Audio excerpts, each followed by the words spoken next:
Hey everybody, I'm Sophie Julia here for DK Live, and I'm here with Leger Douzable, defensive end on the 49ers, and he just freaked me out because I did not realize that I'm standing like 1,000 feet up on the edge of the mall. He's like, you look pretty comfortable, and I look down, so now my stomach is in knots. So thank you so much for that. I apologize, but I got you. I'll make sure you don't fall. All right, he's gonna block me. So how's your Super Bowl week going? What have you been up to? It's going good. A lot of media work, working on my craft. Just finished year 10 in the NFL, and broadcasting is something I've always wanted to do, something I actually went to college for. So I'm here with NFL player engagement, and we've been working with different media outlets, working on interviews, doing interviews, and actually getting interviewed. So it's been a blessing this week. So what have they been teaching you exactly? Like, do you think that this is a career path you definitely want to go down? Oh, most definitely. We all actually were members of the broadcast boot camp the NFL puts on, and it's a great program. You get a lot of contacts. I actually met my media mentor there, and Gary Madeline. I talk to him 3 or 4 times a month.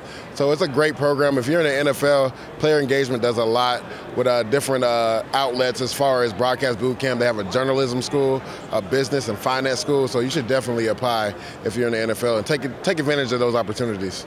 And what about if you're not in the NFL and you want to do a broadcast boot camp? That's kind of tough. You got to talk to Troy Vincent about that. I don't know. Maybe we can get some outsiders in, but right now it's only eligible for players that are in the NFL or ex-players that were in the NFL. So you're on the 49ers.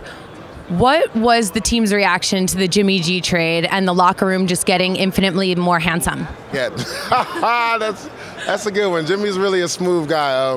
I think everybody was just excited, and from the first day he was there, I was telling people this all week long. From his first time taking a podium, even before Jed talked, before Kyle talked, before John Lynch talked, he went up there and grabbed the mic and started speaking to the media before they even introduced him. So that kind of shows what type of leader he is. And from his first practice, I think everybody's jaw just dropped. Just his mannerisms. He just has that it factor that everybody talks about, and it really ignited our team. As you saw, we won 5 games at the end of the year and 6 out of the last 7. So how many years do you think you have left? I try not to put a number on it, but I think I'm going to do 1, maybe 2 more, and then transition into this broadcast life. So now on DraftKings, they let you choose defensive players in fantasy football? I'm not a real big fantasy guy, but that's cool. I mean, it's about time us defensive players started getting some love. Yeah, now you guys are included in all the hype. So, my question. If you had to pick 2 defensive players from this Super Bowl to have on your fantasy team, who would it be? Ooh, that's a good question. 2 players from this Super Bowl.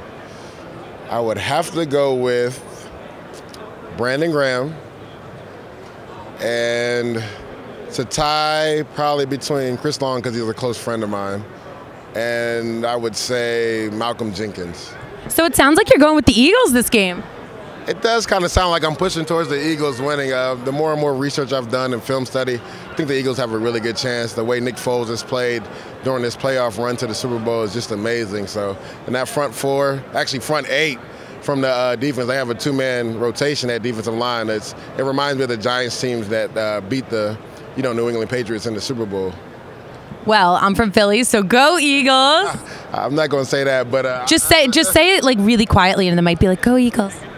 Nah, I can't do that. I almost got him.